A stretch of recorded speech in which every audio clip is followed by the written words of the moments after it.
नमस्कार and hello everyone, hope you all are doing well. आज हम इतिहास के उन पन्नों को पलटेंगे जहां वीरता, प्रेम और धोखे की एक ऐसी कहानी लिखी है जो आज भी हमारे दिलों में जिंदा है। ये कहानी है भारत के सम्राट पृथ्वीराज चौहान की।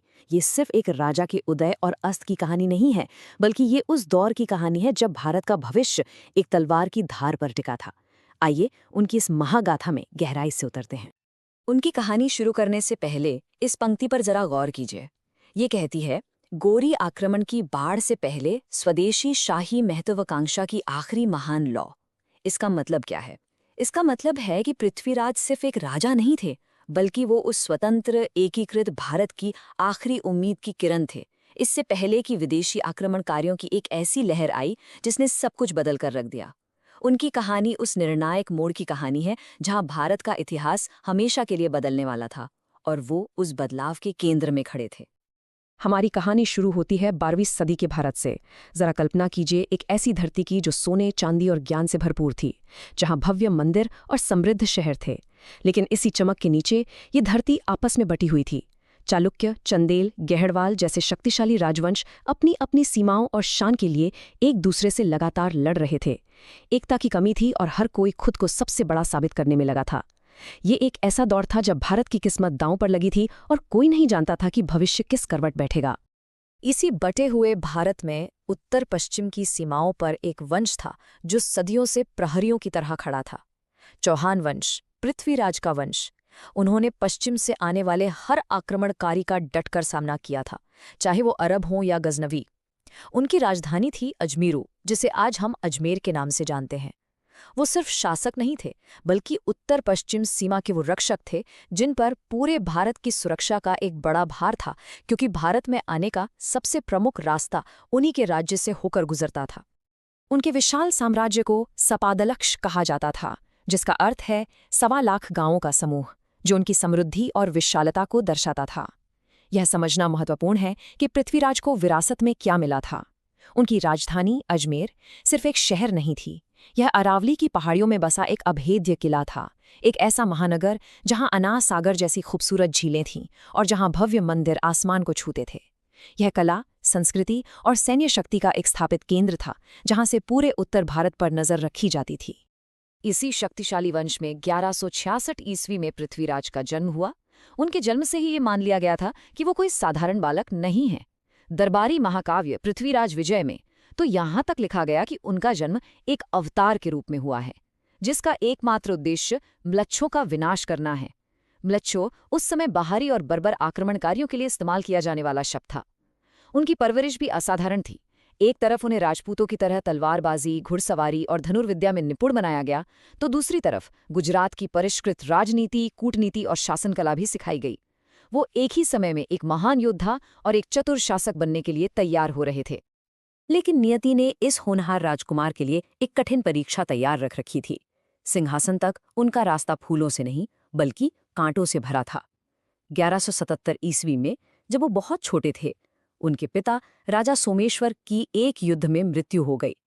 इस एक घटना ने उन्हें और उनके पूरे साम्राज्य को एक बेहद खतरनाक मोड़ पर लाकर खड़ा कर दिया। महज 11 साल की उम्र में पृथ्वीराज को सिंहासन पर बैठना पड़ा। उस दौर की क्रूर राजनीति में एक बच्चा राजा राजवंश के लिए मौत का फरमान माना जाता था। ये एक खुली चुनौती थी। पड़ोसी राज्यों ने अपनी तलवारें निकाल लीं, ये सोचकर कि एक बच्चे से राज्य छीनना आसान होगा, और महल के अंदर ही साजिशों का जाल बुने जाने लगे। हर कोई इस मौके का फायदा उठाकर सिंहासन हथियाना चाहता था। राज्य चारों तरफ से दुश्मनों से घिर चुका था। लेकिन चहमान साम्राज्य बिखरा नहीं, बल्कि और मजबूत हुआ। इसका पूरा श्रेय जाता है उस शक्तिशाली तिकड़ी को जिन्होंने युवा राजा के लिए एक सुरक्षा कवच बना दिया।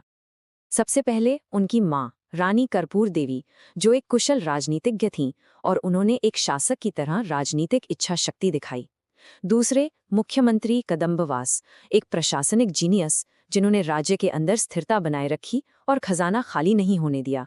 और तीसरे सेनापति भुवैनिकम, उनकी सैन्य ढाल, जिन्होंने सेना को संभाला और सीमाओं को सुरक्षित रखा। इसी मजबूत नींव ने पृथ्वीराज को एक महान योद्धा के रूप में तैयार होने का समय और अवसर दिया। पृथ्वीराज की पहली परीक्षा किसी बाहरी दुश्मन ने नहीं, बल्कि उनके अपने ही खून ने ली। उनके चचेरे भाई नागार्जुन ने ये सोचकर विद्रोह कर दिया कि एक बच्चे का शासन कमजोर होगा और उसे आसानी से उखाड़ फेंका जा सकता है। उसने गुड़पुरा के महत्वपूर्ण किले पर कब्जा कर लिया, जो चाहमान साम्राज्य के लिए एक बहुत बड़ा रणनीतिक खतरा था। ये सीधे सीधे पृथ्वीराज के अधिकार को चुनौती थी।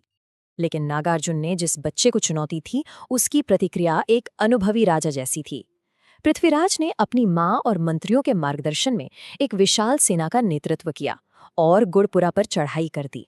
उन्होंने इस विद्रोह को इतनी बेरहमी से कुचला कि भविष्य में कोई और ऐसी हिम्मत ना कर सके। ये एक साफ और क्रूर संदेश था। अब सिंहासन पर कोई बच्चा नहीं, बल्कि एक राजा बैठा है और उसे चुनौती देने का अंजाम भयानक होगा। आंतरिक खतरों को खत्म करने और अपनी सत्ता को मजबूत करने के बाद पृथ्वीराज ने अपनी नजरें बाहर की ओर घुमाईं। उन्होंने दिग्विजय के पारंपरिक रास्ते पर चलना शुरू किया।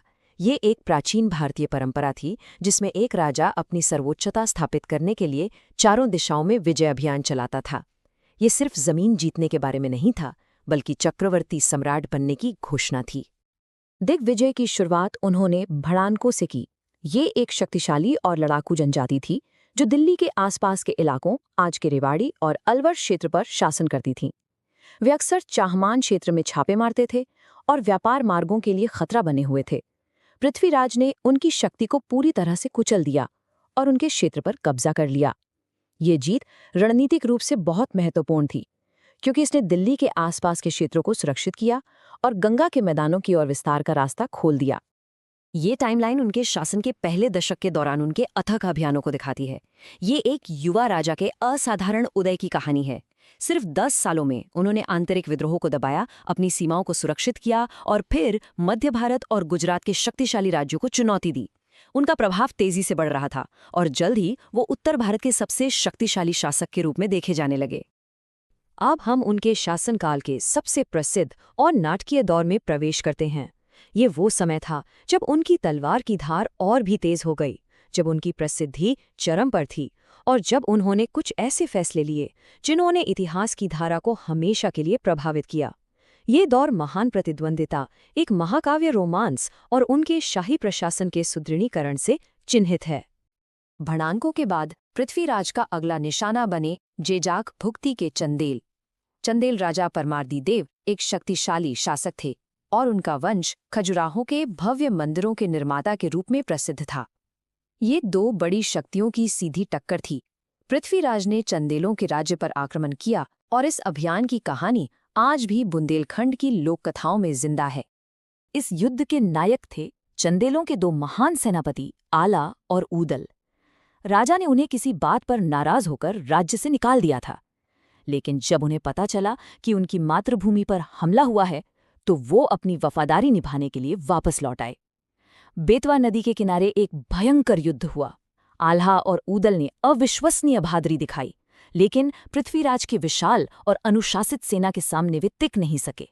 चंदेलों की हार हुई, उनकी राजधानी महोबा को लूट लिया गया और इस जीत ने पृथ्वीराज को मध्य भारत में एक निर्विवाद शक्ति बना दिया। गुजरात के शक्तिशाली चालुक्यों के साथ उनका युद्ध अलग था। ये एक लंबी और थका देने वाली लड़ाई थी, जिसमें किसी भी पक्ष को निर्णायक जीत नहीं मिली। अंत में दोनों बुद्धिमान शासकों ने महसूस किया कि इस युद्ध से दोनों को ही नुकसान हो रहा है। उन्होंने एक शांति संधि पर हस्ताक्षर किए। ये पृथ्वीराज की राजनीतिक समझ को दर्शाता है। वो जानते थे कि कब लड़ना है और कब शांति स्थापित करनी है। इस संधि ने उनके दक्षिणी किनारे को सुरक्षित कर दिया, जिससे वो दूसरी चुनौतियों पर ध्यान केंद्रित कर सके। लेकिन उनकी सबसे भाग्यपूर्ण प्रतिद्वंदिता थी कन्नौज के राजा जयचंद्र के साथ। जयचंद्र गहड़वाल वंश के थे और गंगा यमुना के उपजाऊ मैदान पर उनका शासन था। वे भी उतने ही महत्वाकांक्षी और शक्तिशाली थे जितने पृथ्वीराज। उत्तर भारत में सर्वोच्चता के लिए इन दोनों के बीच एक भयंकर प्रतिस्पर्धा थी। ये सिर्फ दो राजाओं की लड़ाई नहीं थी, बल्कि दो साम्राज्यों अजमेर और कन्नौज के बीच वर्चस्व की जंग थी, और इस दुश्मनी के परिणाम बहुत विनाशकारी होने वाले थे। इसी राजनैतिक प्रतिद्वंद्विता की पृष्ठभूमि में जन्म लेती है भारत की सबसे प्रसिद्ध और पसंदीदा प्रेम कहानियों में से एक, पृथ्वीराज और संयोगिता की कहानी। संयोगिता राजा जयचंद्र की बेटी थी। ये एक ऐसी कहानी है जिसने सदियों से कवियों, लेखकों और फिल्मकारों को प्रेरित किया है, और ये पृथ्वीराज की विरासत का एक अभिन्न अंग बन चुकी है। कहानी के अनुसार जयचंद्र ने अपनी बेटी के स्वयंवर का आयोजन किया और देश के सभी बड़े राजाओं को आमंत्रित किया, सिवाय पृथ्वीराज के। अपने प्रतिद्वंद्वी का और अपमान करने के लिए उसने समारोह के प्रवेश द्वार पर द्वारपाल के रूप में पृथ्वीराज की एक मिट्टी की मूर्ति रखवा दी। ये एक बहुत बड़ा सार्वजनिक अपमान था जिसका उद्देश्य पृथ्वीराज को नीचा दिखाना था। लेकिन पृथ्वीराज और संयोगिता पहले से ही एक दूसरे के बारे में सुन चुके थे और मन ही मन प्रेम करने लगे थे। स्वयंवर में संयोगिता ने सभी राजाओं को नजरअंदाज किया और जाकर उस मूर्ति के गले में वरमाला डाल दी।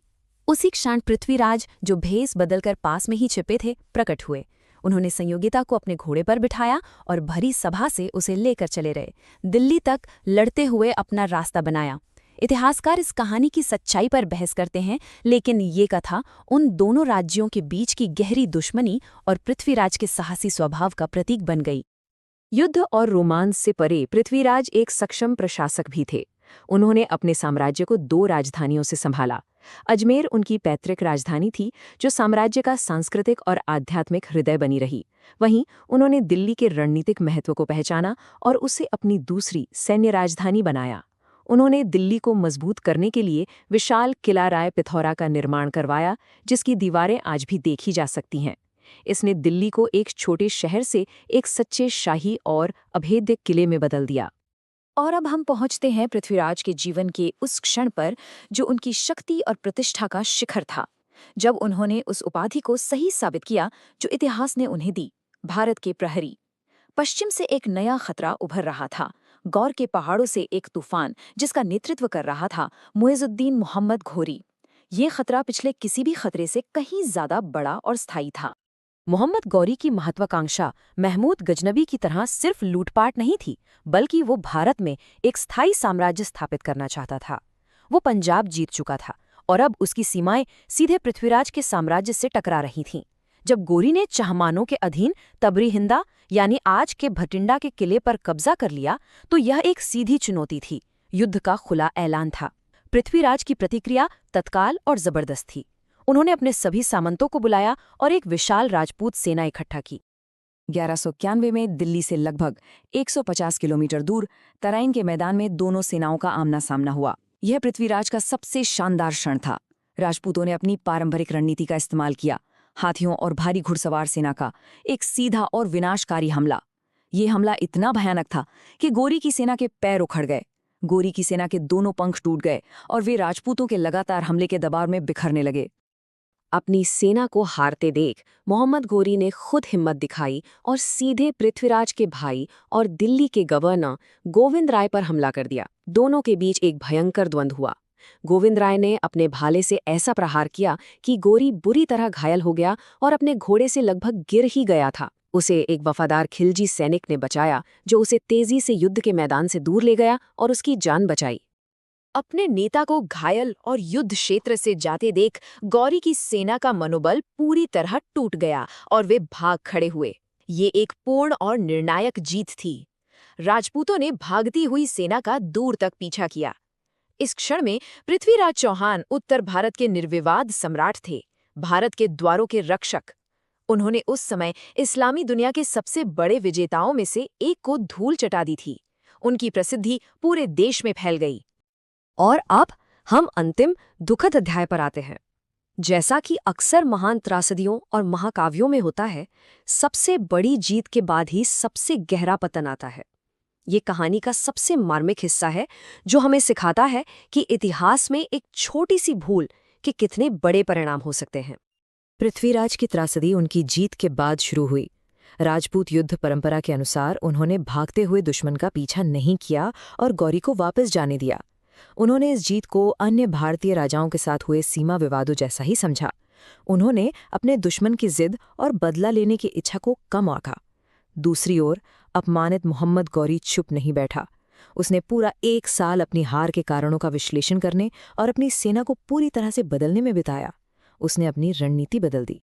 ठीक 1 साल बाद 1192 में गौरी एक बड़ी और बेहतर तैयार सेना के साथ तराइन के उसी मैदान में वापस लौटा, लेकिन इस बार उसने एक अलग तरह का युद्ध लड़ा। उसने सीधी टक्कर से इनकार कर दिया। इसके बजाय उसने अपने फुर्तीले घुड़सवार तीरंदाजों का इस्तेमाल करके राजपूत सेना पर दूर से हमला किया और उन्हें थका दिया। उसने छूटे पीछे हटने का नाटक किया और जब राजपूत सेना उनका पीछा करते हुए अपनी अनुशासित संरचना से बाहर आ गई तो उसने अपनी 12,000 की तरोताज़ा भारी घुड़सवार सेना के साथ अंतिम कुचलने वाला प्रहार किया। गोरी की ये नई रणनीति सफल रही। दिन भर की लड़ाई से थकी हुई राजपूत सेना इस अंतिम हमले को झेल नहीं पाई और उनकी संरचना टूट गई। 100 लड़ाइयों का नायक पृथ्वीराज चौहान पीछे हटने की कोशिश करते हुए सरस्वती नदी के पास पकड़ लिया गया। उसके बाद क्या हुआ, इस पर अलग अलग ऐतिहासिक स्रोत अलग अलग बातें कहते हैं, लेकिन एक बात निश्चित है, उनकी हार ने एक युग का अंत कर दिया। उनका साम्राज्य गिर गया और इस हार ने उत्तर भारत के दरवाजे हमेशा के लिए गोरी की विजय के लिए खोल दिए, जिसके बाद दिल्ली सल्तनत की स्थापना हुई। तो उनका मूल्यांकन कैसे किया जाए? उनका पतन उनकी अविश्वसनीय चढ़ाई की कहानी को कम नहीं करता है।